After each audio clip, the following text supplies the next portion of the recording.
daripada ternapi. Ternapi tu faham?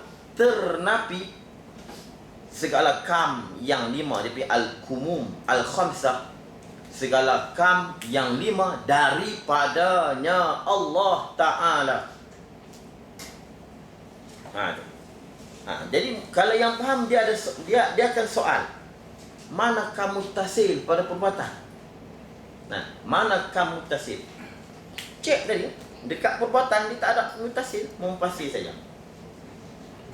Sebab ada kitab disebut kam 6 kam. Ada yang sebut 5 kam. Pendapat yang kuat, yang tahqiq hanya 5 kam. Sebab kam munfasil, bila sebut perbuatan membuat tu, mana ada yang duduk dalam. Macam mana kita nak bayangkan dua perbuatan duduk dalam satu? Ni masuk ni, pakat duk buat satu benda. Like kalau duduk macam ni pun, A tetap A, B tetap B. Cuma macam ni munfasil kat nama dia. Munfasil, dia mana boleh dua perbuatan dalam satu benda buat satu, tak boleh. Dia bukan muttasil. Muttasil tak ada. Muttasil tak boleh kita nak bayang lagu mana. Bukan perbuatan muttasil. Jadi ada ulama dia panggil taswirul musyarakah. Membayangkan juga muttasil tu mana dua pakat berebut buat jauhar fardi. Bahkan kalau berebut macam ni pun, ini tetap kam. Dia dan dia, betul. Tapi dia nak beri nama muttasil tu, tak apalah, bayangkan dua ni duk berebut, duk melekat duk buat satu benda. Dah. Sebab tu kata ini dia panggil tetap. Pendapat yang tahqiq tidak ada kam muttasil. Munfasil mana? Dia ni buat satu benda sama. Sama ada berpisah jauh punya ataupun dekat-dekat, tetap nama munfasil. Jadi muttasil tak ada. Cuma ada ulama muttasil juga. Ulama tak bagi orang kampung ni, orang kampung ni pening. Bila Esa Allah pada zat Nabi kamu tasir, Nabi kamu pasir. Esa Allah pada sifat Nabi kamu tasir. Esa Allah Nabi kamu pasir. Tiba-tiba dia pening. Tiba-tiba mumpasir, mana mutasir? Bubuh pi lah. Itu layan pi lah. Tapi sebenarnya tak ada dah mutasir, tak ada. Jadi mumpasir saja. Ini al-umum al-khamsah. Nampak yang tahqiq yang kuat hanya 5. 5 saja. Ni pun kita kena faham. Ada ustaz tiba-tiba telefon. Ustaz, saya duduk tengah baca kitab ni. Malam ni saya nak baca kitab ni. Saya tengok dalam kitab ni tak ada sebut Fatanah. CD Amanah Tabligh. Fatanah tak ada ustaz ni. Dan kitab-kitab lain ada. Nak bohong tu boleh pun. Mungkin hilang tu kitab tu. Dicari masalah lain. Tak, memang ada kitab yang tersebut Fatanah. Saya kata dia masuk Fatanah ala sabil luzum, atas jalan lazim. Bila Nabi sidik tabligh, dia sidik amanah tabligh, Fatanah pasti. Macam mana dia nak Fatanah kalau dia tidak ada macam mana dia nak tabligh, dia nak sidik, dia nak amanah kalau tidak ada Fatanah. Tu. Bila orang yang bersifat 3 ni sudah pasti dia Fatanah. Jadi disebut dalam kitab ada disebut 3 saja. Fatanah tu tak disebut, masuk juga saya kata, masuk ala sabil luzum, atas jalan lazim, dengan dilalah iltizam dia panggil. Dilalah iltizam dengan jalan lazim. Ada ulama sebut tu dia panggil ala sabil tasrih, dengan jalan terang jelas. Sebut jalan terang begitu, takut ada juga orang kampung tak faham lagi, buruh pisah pergi Fatanah. Nampak? Itu. Kita kalau tak tahu tu tengok macam mana ni. Kitab ustaz tu. Kitab ustaz tu, tapi ustaz saya tengok kan, kita akan jawab tu. Sebenarnya betul. Ada ulama macam kam itu. Ada kam sebut 5. Ada yang sebut 6. Zalikumullahu rabbukum la ilaha illa huwa khaliqu kulli syai' fa'budu. Ayat ni zalikumullahu rabbukum la ilaha illa huwa khaliqu kulli syai' fa'budu. Sebenarnya dia ada menyentuh tentang kam ini. Daripada ayat ni ulama berdalil, ulama berdalil nafinya kasrah. nafinya kasrah pada zat Allah. Nafinya zat Allah itu banyak ataupun ada berapa kam. Karena Allah ini dia bersusun daripada setiap juzuk, maka Allah ni bukan satu. Dia bukan Rabb, kan? Zalikumullah Rabbukum. Allah Rabbu, bukan Arbab. Rabbukum. Dia sebut Rabb, dia mesti satu. Dia mesti tunggal segala-galanya. Kalau Allah ni Rabb ini ada berapa juzuk, kan? Maka setiap juzuk tu dia panggil Rabb. Kalau macam saya ni, ini pun saya, kerak ni pun saya, dan saya, semua saya. Kan? Tu kalau Allah sebut, dia tak sebut Arbab, dia sebut Rabbukum. Zalikumullahu Rabbukum. Nampak macam mana ulama faham? Jangan kata tidak ada. Jadi kalaulah Allah ni bersusun, dia bukan ilah, dia panggil dia bukan Rabb, kan? Zalikumullah Rabbukum, dia bukan Rabb, dia panggil Arbab. Dia bukan Rabbun Wahidun, bukan. Dan menafi nazir, Allah menolak kamu pasir. La ilaha illa huwa, tiada Tuhan melainkan dia. Besok tiada Tuhan melainkan dia, dia ada dua situ. Tidak ada Tuhan di luar sana mumpasir, dan tidak ada juga yang bersifat macam sifat dia di luar dan di Allah sendiri. Disebut Rabbukum, maknanya dia satu pada zat dia dan pada sifat dia. Begitulah la ilaha illa huwa khaliqus syai'. Tiada Tuhan melainkan dia. Mana tidak ada Tuhan di luar sana yang sama pada zat dan sifat. Nampak? Ini kamu pasir. Itu kamu pasir. Huwa khaliqu kulli syai'. Khaliqu kulli syai'. Dialah yang mencipta. Yang mencipta setiap satu. Apa makna? Nafi kamu pasir. Tidak ada siapa yang mencipta melainkan Allah. Fa'budu, lalu kamu sembahlah dia. Nampak? Ini. Sebenarnya kita semua ada dalil. Ulama tak, macam selalu saya sebut, ulama tak sebut sebab apa? Dah faham. Cuma kita yang tak faham. Ulama sangka kita faham. Bila kita tak faham, kita tuduh ulama macam-macam. Di sini dia panggil nafi nazir pada zat, dan nafi nazir ada yang lain yang menjadikan huwa khaliqu kulli syai'. Huwa khaliqu, Tuhan yang mencipta setiap satu. Maksudnya tidak ada satu yang mencipta melainkan Allah, selain zat dan sifat Allah Subhanahu wa taala. Ini dia. Ingatlah ayat tu. Zalikumullah Rabbukum la ilaha illa huwa la ilaha illa huwa khaliqu kulli syai' fa'buduh. Di situ disentuh kamu kasih, kamu pasih. Jangan sama sekali kita tolak kamu. Kita tak faham senyap. Jangan kamu makan skam tau. Tanya kita buh skam kat dah boleh tau. Jangan. Itu. Mustahil lawannya. Haji faham kam no? Mustahil lawannya lawan wahdaniyah. Mustahil lawannya yaitu lawan wahdaniyah berbilang-bilang. Ta'addud. Arab sebut ta'addud. Berbilang-bilang ia Allah pada salah satu daripada tiga itu. Mana? Berbilang pada zat, berbilang pada sifat, berbilang pada perbuatan. Kalau salah satu atau dengan salah satu daripada lima itu. Salah satu daripada lima kan? 5 kam. Berbilang, tadi secara umum berbilang pada zat, pada sifat dan perbuatan. Kalau 5 mana? Berbilang pada sifat, berbilang pada zat. Zat 2, kamu tasih, kamu pasih. Sifat pun kamu tasih, kamu pasih. Perbuatan pun kamu pasih.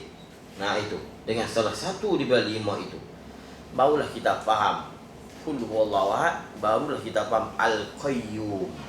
Barulah kita faham ayat tadi, Zalikumullahu Rabbukum la ilaha illa huwa khaliqu kulli syai' fa'buduh. Kita faham ayat itu dan ayat-ayat yang lain lagi, banyak lagi. Itu. Itu bukan senang kita nak faham Quran. Kita nak faham Quran ni, nak jadi mufassir, kita kena alim tauhid, kena alim fiqh, kena alim tasawuf, kena semua ilmu. Sebab semua ilmu yang ada di dunia ni semua daripada Quran. Ilmu-ilmu yang kita mengaji ni, kan? Ilmu agama ni semua daripada Quran. Berarti kita kena faham. Kalau kita tak mai semua ilmu, jangan kita cuba baca. Dan kita cuba berani cuba hurai dalam Quran yang tanpa berpandukan pendapat ulama-ulama. Habis. Kerana jikalau berbilang-bilang Tuhan pada zat, seperti bahawa ada dua zat. Kalau ditakdirkan berbilang-bilang Tuhan, kalau sebut berbilang-bilang Tuhan ni, dia panggil gambar, mumpasi pada zat tu. Tu faham. Kerana jikalau berbilang-bilang Tuhan pada zat. Ni dia nak fokus kepada kam mumpasi pada zat. Maknanya ada Tuhan lain pada Allah. Seperti bahawa ada dua zat. Dia mumpasi tu.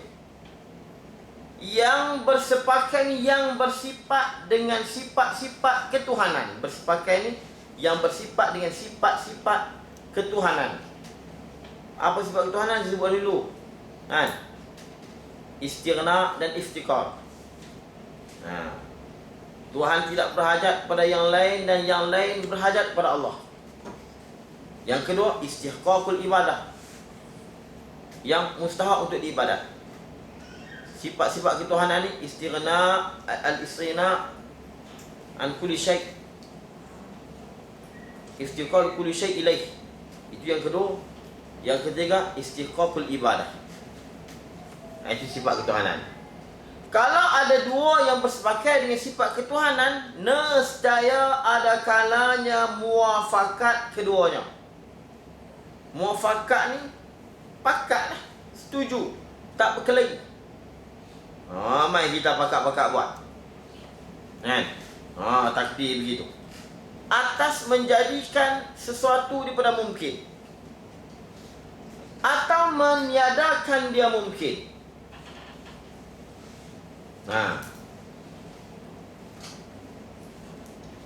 Pakat nak bagi ada ataupun pakat nak bagi tiada. Atas jalan bersekutu, berkongsi pada tiap-tiap juzuk. Tiap-tiap juzuk. Juzuk alam lah. Dalam cerita alam, tiap-tiap juzuk alam pakat kongsi buat. Maka ada kalanya menyertai pada masa.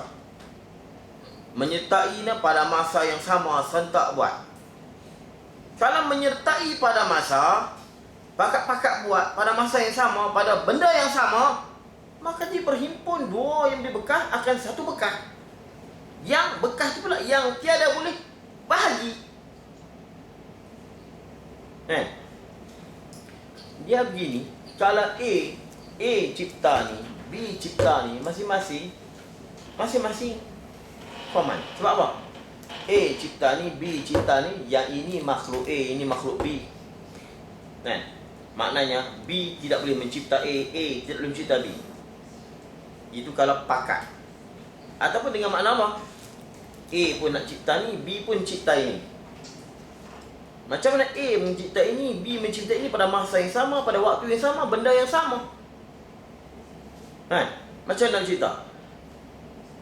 Kalau A cipta dulu, B cipta kemudian, bohong, sebab benda yang sama. Kalau menjadikan pula tahsilul hasil, dia panggil menghasil benda yang telah hasil. Dan pula benda tu pula, apa pula benda yang nak cipta tu, sudah pasti benda tu dia panggil jawhar. Dia panggil jawhar pardi, kan tu, yang tak boleh dibahagi. Benda tak boleh nak bahagi dah. Macam benda bahagi tak apa, kamu ambil setengah, aku ambil setengah. Dah, ni benda yang tak boleh bahagi. Pada masa yang sama, bumi tak boleh bahagilah. Bumi yang sama, bukan yang lain. A nak mencipta bumi tu, B pun tak cipta bumi tu. Tiba-tiba jadi sekali. Tak boleh jadi sekali dengan satu benda. Dia mesti salah satu. Jadi tak boleh ada satu benda yang tak boleh dibahagi oleh dua yang membuat.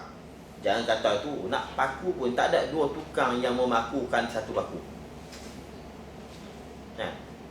Boleh paku juga.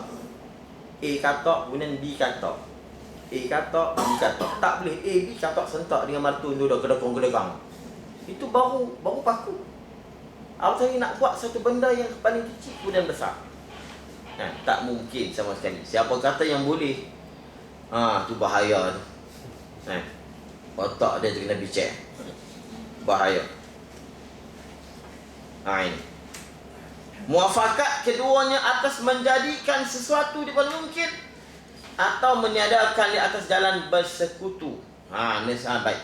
Itu dengan jalan berkongsi ni, share, berkongsi pada tiap juzuk. Maka ada kala menyertai pada masa buat tu sentak pada masa yang sama. Maka jadi berhimpun dua yang memberi bekah akan satu bekah. Bekah ni bukan bekah mangkuk untuk buah tu. Macam ni bekah lah. Bila ciptanya faham. Jadi ini dia panggil bekasan dari asar. Daripada taksi jadi asar tu bekah.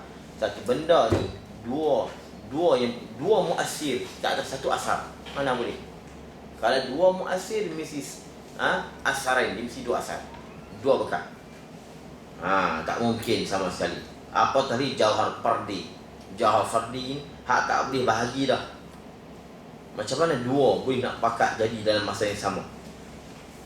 Itu yang tiada boleh bagi. Dan iaitu memberi bekah akan satu bekah yang tiada boleh dibahagi. Mustahil, tak boleh sama sekali. Mustahil. Lau kana fihima aliyatun illallah la fasadata. Kalau sekiranya ada Tuhan lain daripada Allah, nescaya hancur. Nescaya tidak boleh ada alam ini. Allah pun main kalau-kalau, no? Ni kata kitab Jawi ni kalau Allah pun main kalau. Duk kalau apa lagi? Jangan tu. Kita kata kat kitab ni macam kita kata kat Allah. Kalaulah ada dua Tuhan lain daripada Allah, nescaya binasa dari bumi. Binasa di mana tidak boleh ada langsung. Bukan mana lapasan, bukan mana rosak, tak boleh ada langsung. Kalau binasa ni mana boleh ada agak lepas tu binasa. Tak boleh ada langsung. Kalau kita kata binasa, bukan salah Quran. Dia kata pasal ni ada banyak mana. Ni masalah kita ni. Kita bahasa miskin. Kita ni terlalu cetek dalam bahasa Arab. Ni kata nak jadi mujtahid ni kena alim bahasa Arab. Tu tak kira ilmu lain, bahasa Arab dia ni. Pasal tu ada banyak mana. Pasal, kalimah pasal. Bukan Quran salah lah. Buka mana-mana tafsir, ulama makin pasal di mana tak boleh ada langsung. Tak boleh wujud, takkan wujud. Dalam tu jadah, takkan ada dulu. Kalau kita kata binasa, mana boleh ada? Mana dua Tuhan boleh mencipta satu benda, kemudian binasa? Tak boleh tak. Pasal tu mana tu? Kita tak tahu, dalam Quran kita pasal, kita tak faham pasal. Banyak mana? Samak tu banyak mana. Samak dia mana melihat, samak yang melihat. Tak faham elok. Ni yang saya duk bimbang saya. Berkata bimbang yang lain, di saya bimbang. Kita jauh sangat daripada hak ulama faham. Ulama itu dahsyat ilmu itu, hebat saya. Kalau kita tak boleh faham, kita tak faham kerana apa yang kita tuduh. Kata mereka tadi tak betul. Ini masalah. Kalau kita tengok nak mentahqiq kitab dan sebagainya, kita bukan ahli. Kita bukan ahli nak mentahqiq kitab. Kadang-kadang nak mentahqiq kitab nak tunjuk pandai. Dia nak condemn kitab tu. Dia nak tunjuk pandai. Yang dia condemn kitab pun, dia ambil tu yang kata hadis tu maudhu palsu. Dia ambil mana? Dia ambil orang lain juga. Orang lain bukan daripada orang lain, bukan daripada dia sendiri. Kita jangan jadi penipu. Kita ambil perkataan orang lain. Sedangkan hadis ni palsu tak palsu, bukan semua ulama sepakat dalam satu hadis. Macam hadis ni dhaif. Ada ulama kata hadis bukan dhaif, ada ulama kata hadis sahih. Ada ulama kata hadis ni dhaif, ada ulama kata hadis palsu. Kita pergi ambil yang ulama katakan palsu, palsulah hadis. Kita merosakkan kitab tadi. Saya tengok banyak kan mentahqiq kitab-kitab Turah Jawi ni. Kan? Dia tahqiq bukan dia nak bangunkan, nak timbulkan keilmuan ulama tu tak. Dia nak tunjuk pandai, ini hadis dhaif, ini hadis palsu. Jangan buat lagi, jangan buat langsung. Buat kitab lain, buat seni cerita tentang hadis palsu. Jangan buat di kitab. Dan kita pergi puasa. Ini jaga, inilah saya tengok sebenarnya berlaku di Mekah. Golongan ini kan, mereka cuba bila mereka buat kitab, mereka sendiri kita tak baca. Jadi dia pergunakan kitab-kitab kita puasa. Sebab tu kitab-kitab daripada Arab Saudi, kitab-kitab Syafi'i, kalau buat Bukhari sendiri, kan, semua dah puasa. Fathul Bari daripada puasa. Dan sekarang dia berkata Riyadhus Shalihin. Kan, Riyadhus Shalihin mana dia buat dari sini tahqiq. Kadang dia padam. Kadang-kadang ibuh perkataan dia. Kadang-kadang mengatakan ini perkataan tadi tak betul. Kalau kamu pandai buat seni kitab, jangan kita. Ni kita tengok. Sekarang ni di Malaysia pula ambil kitab-kitab Jawi, kan? Pergi buat tahqiq. Tahqiq tu bukan tahqiq nak mengelokkan kitab tu. Kan? Buat tahqiq nak melondehkan kitab tadi. Sedangkan dia sendiri yang sebut hadis tu maudhu', dia sendiri pun tak tahu derajat hadis yang dia baca. Dan dia pun nukil perkataan orang lain. Dan dia nukil pula kepada yang mana bukan atas sepakat ulama. Kan? Ibnu Jauzi, kan? Imam Suyuti tak sama. Dalam hadis Ibnu Suki tak sama. Imam Suki tak sama dengan Ibnu Jauzi dalam kitab Maudhu'at mereka. Tak sama. Imam Tirmizi sendiri, kan? Dia banyak mentasihkan hadis-hadis yang dianggapkan lemah. Dia yang mentasih. Dia nak menyelamat. Dia ambil mukawiyat hadis-hadis yang lain yang menyokong. Dia cuba mempertahankan hadis supaya takut itu hadis tidak dikatakan hadis. Kita takut hadis, kita kata hadis. Dia takut hadis, kita kata bukan hadis. Ibnu Jarir ni banyak ulama, Ibnu Hajar Asqalani sini menegur, dan banyak Abdani, banyak dan bukan Ibnu Hajar. Dan ulama yang ke belakang ni banyak tegur Ibnu Jarir ni sebab dia terlalu kokoh dalam menentukan satu hadis. Banyak yang diambil maudhu'an ni daripada Ibnu Jarir. Apatah lagi Albani. Kan, Albani ulama orang yang terkemudian. Kita tak boleh ambil menilai Albani, jangan. Silap sebenarnya kita guna perkataan itu. Kita nak percaya Imam Tirmizi ataupun Albani, yang Imam Tirmizi adalah Bukhari, yang memang alim ilmu hadis. Sebab tu kadang-kadang kalau kita nak mengelokkan kitab-kitab, kita tahqiq nak mengelok, alhamdulillah. Kalau nak elok, tak elok ni, kita tak elok pun, yang kita sendiri tak faham sebenarnya. Hadis ni kita tak tahu. Kita tak tahu. Kita ambil kitab lain, buka dalam internet, dhaif, maudhu', kita pun maudhu' kitab itu. Tanpa kita cari lagi daripada ulama yang lain.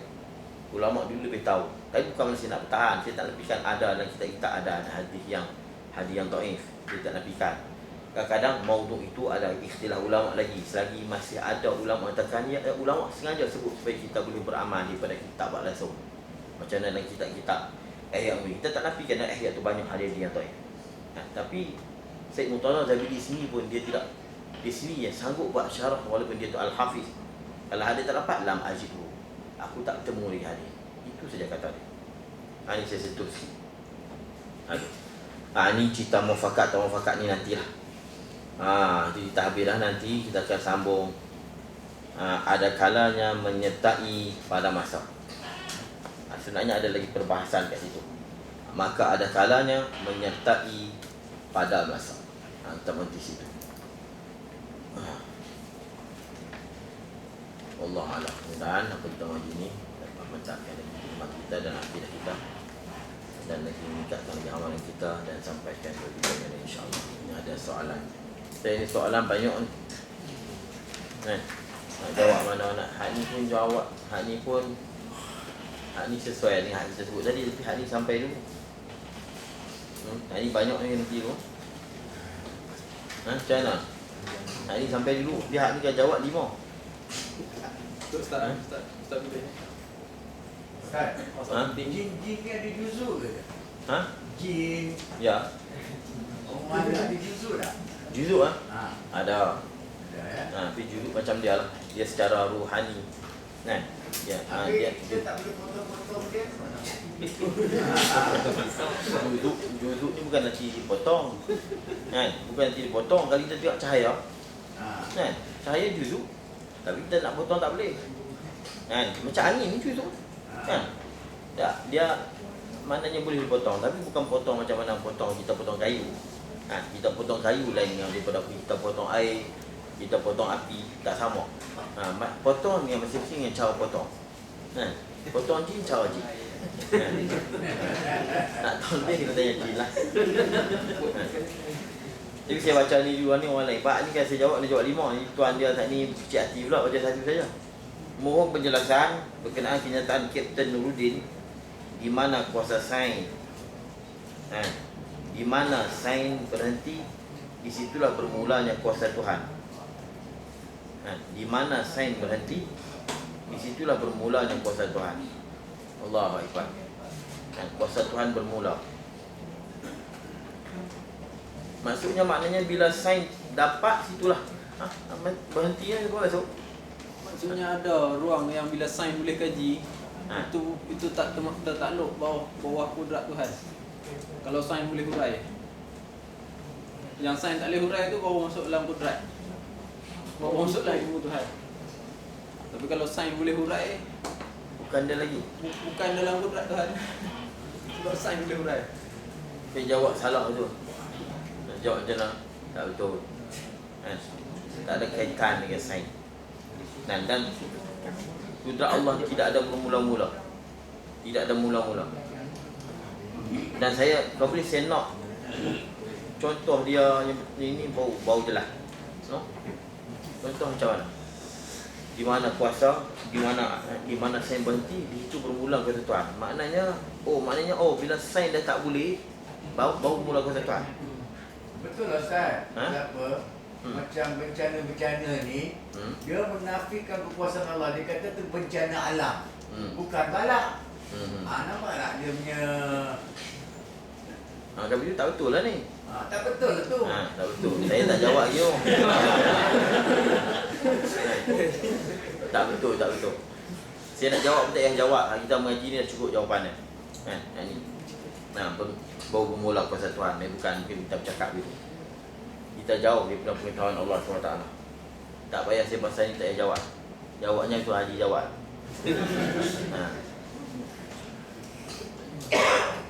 Berhenti kot tu. Tak? Dah berhenti dah? Boleh. Baik. Ustaz, Seingat saya soalan ni, soalan satu. Seingat saya bulan lepas ada soalan tentang ucapan Imam Abu Hanifah dalam kitab Fiqh Al-Absar. Man qala la a'rifu rabbi bis sama aw fil ard faqad kafar. Sesiapa yang berkata aku tidak tahu Tuhanku di langit atau di bumi, maka ia telah kafir. Ada pihak guna hujah ungkapan ini untuk mendakwa Allah bertempat di langit. Bagi mereka, siapa yang tidak tahu Allah bertempat di langit maka kafir. Sedangkan maksud sebenar ungkapan itu sebenarnya dijelaskan oleh Abu Lais As-Samarqandi. Kata-kata ini memberi faham Allah ada tempat, maka hukum orang kata itu adalah musyrik. Saya selalu sebutlah.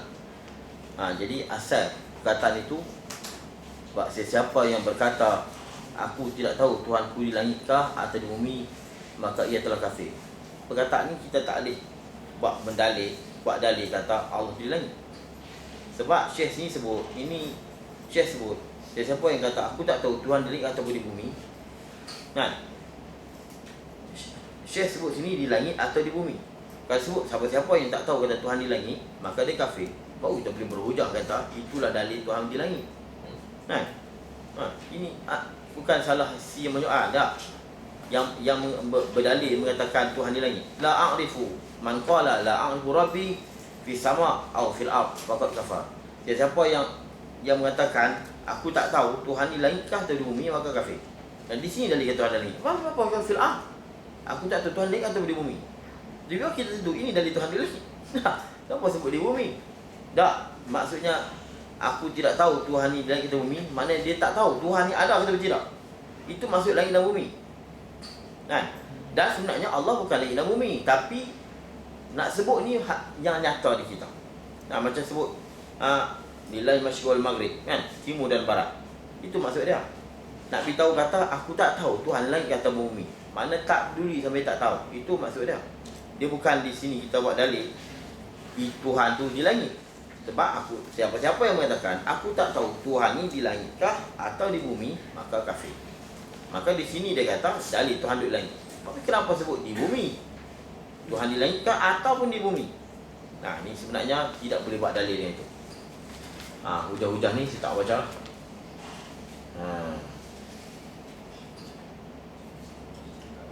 Saya pernah baca kitab yang tertulis Allah ada kaifiat, tapi kaifiatnya tak macam makhluknya.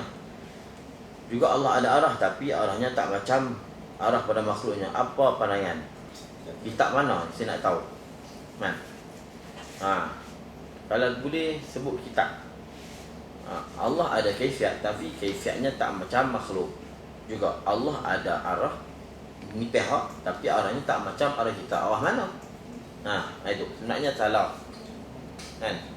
Jangan kita kata begitu. Jangan sebut pihak. Kan? Pihak tak macam pihak kita. Sebut pihak juga. Macam kata Allah ada tangan, tapi tangan tak macam kita. Ni sebut tangan apa? Nah, ni pelik. Buat ni juga pelik. Kan? Tuhan ada muka, tapi muka bukan macam kita. Bukan kita, bukan muka. Bukan. Kalau Tuhan ada tangan, tangan macam ni. Bukan tangan. Bukan tangan mana dia? Itu silap faham. Ada kita sebut mana dalil Tuhan ni ada tangan sebab Tuhan sebut ya. Bukan. Quran tak kata tangan. Quran kata ya. Kita pergi pandai-pandai pergi. Dan hari ada saya baca, dia kata apa? Tuhan ni bersemayam di antara. Dari mana? Ni. Ar-Rahman al-Istawa. Tuhan bersemayam di antara. Dia pergi terjemah bersemayam di istawa. Dan Tuhan ni dari Tuhan bersemayam. Dia pergi terjemah bersemayam di mana? Istawa dia dengan bersemayam. Sebenarnya salah. Sebab tu hak perkataan kata Imam Malik kata wal kaif majhul. Pendapat tu memang tak betul. Saya tengok perkataan Imam Malik ni wal kaif marfu. Bukan wal kaif majhul. Jadi ada golongan yang ibu guna kata-kata Imam Malik ni wal kaif majhul, maknanya cara dan kaifiat itu tak diketahui. Sebenarnya salah. Sebenarnya Imam Malik kata wal kaif marfu. Cara itu marfu. Marfu ditolak, diangkat. Bukan majhul. Kalau majhul maknanya Tuhan ada kaif, tapi kita tak tahu lagu mana.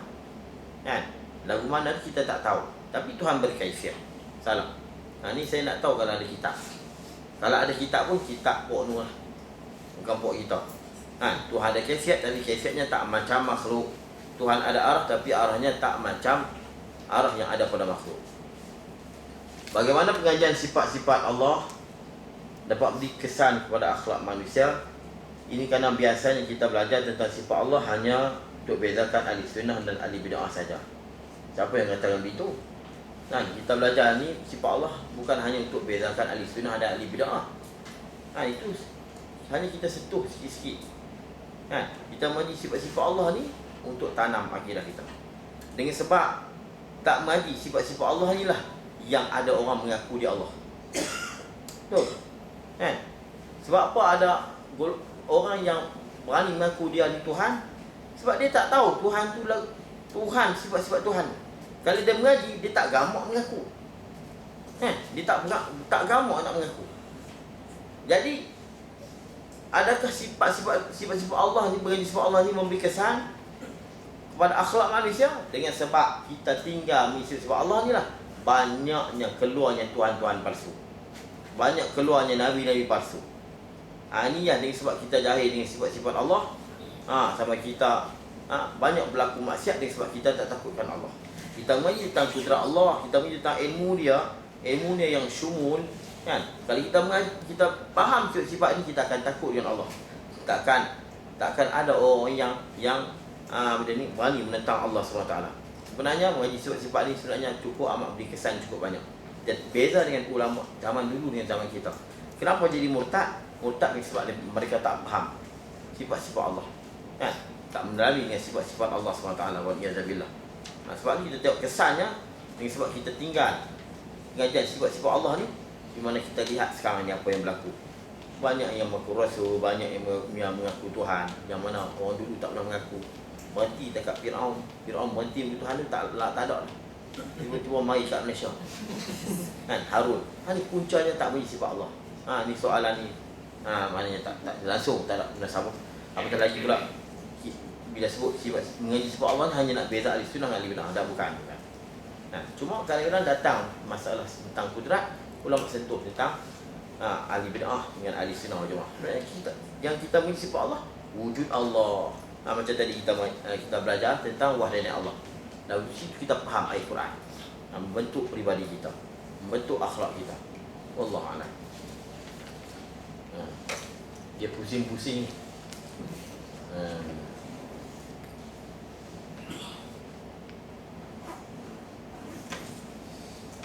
Nah, ini ada pelajar tanya seorang guru, jika Allah tiada telinga, bagaimana boleh mendengar?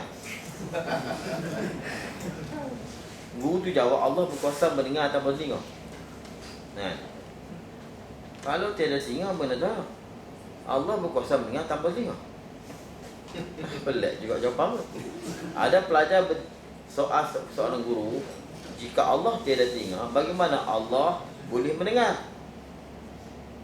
Guru menjawab, Allah berkuasa mendengar tanpa telinga. Baik, apa pandangan tentang jawapan ini?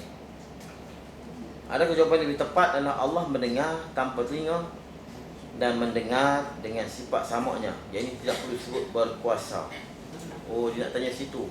Allah berkuasa mendengar tanpa telinga. Oh, soalan tu bagus. Bila sana yang berkuasa tu bagus. Kalau tanya itu, baik. Allah berkuasa mendengar tanpa telinga. Maknanya kita sebut begini, Allah mendengar tanpa telinga. Betul. Bukan berkuasa tanpa telinga. Betul. Taklah jadi kafir kata Allah berkuasa mendengar tanpa telinga. Tapi jangan kita sandarkan dengan kuasa. Mana Allah mendengar, Allah boleh dengar tanpa telinga. Allah mendengar tanpa telinga. Jadi kalau dia tanya Allah tiada mendengar, lagu mana Allah mendengar kalau Allah tidak ada telinga? Tak semestinya mendengar tu dengan telinga. Kan? Nabi bercakap dengan pokok. Nabi cakap dengan pokok kurma. Batang kurma yang menangis tu, sebab Nabi pindahkan dia daripada berkhutbah tu. Nabi cakap, pokok tu jawab. Adakah jawab dengan telinga? Adakah dia ada telinga? Pokok sendiri pun dengar tanpa ada telinga. Mana Tuhan dengar ada telinga? Salah. Ada yang ada telinga tak dengar. Dia tak ada telinga dengar apa ada. Ini selalu saya sebut lah. Kalau Allah tiada bertempat, maka Allah tidak wujud. Ini kerana semua wujud tu ada tempat. Ini pun saya dah jawab dah dulu ni. Kan lagu mananya benda ni Dahri berlawan Abu Hanifah. Kan lagu mana kamu kata Tuhan ada, sedangkan Tuhan wujud, sedangkan dia tidak tempat. Tak semestinya ada tu bertempat. Ini soalan nak bagi saya pening. Saya nak bagi saya ni memeningkan tuan-tuan. Ini kerana semua wujud ada tempat. Itulah Abu Hanifah lawan dengan Dahri. Tak semestinya benda yang ada tu ada tempat. Di mana tempatnya? Saya selalu tanya dah, mana roh? Di kepala lutut kah? Di punggung kah? Di mana? Di siku roh kita. Kita tak tanya di mana kalsium, mana karbon. Tak tanya lagi. Kalau setiap ada mesti bertempat. Tak semestinya begitu. Nyawa kita begitu juga. Sebab tu Abu Hanifah tanya, nak susu di mana lemaknya, di manakah duduknya? Dahri jawab tak boleh. Ini soalan, ini semua sebenarnya yang ada semua saya dah jawab dah. Wallahualam, dekat tu dulu, insya-Allah kita bersama lagi. Mudahan kajian kita ini berkati Allah SWT. Allah buka kita buka pemahaman yang luar, insya-Allah, yang memantapkan lagi akidah kita. Wallahualam.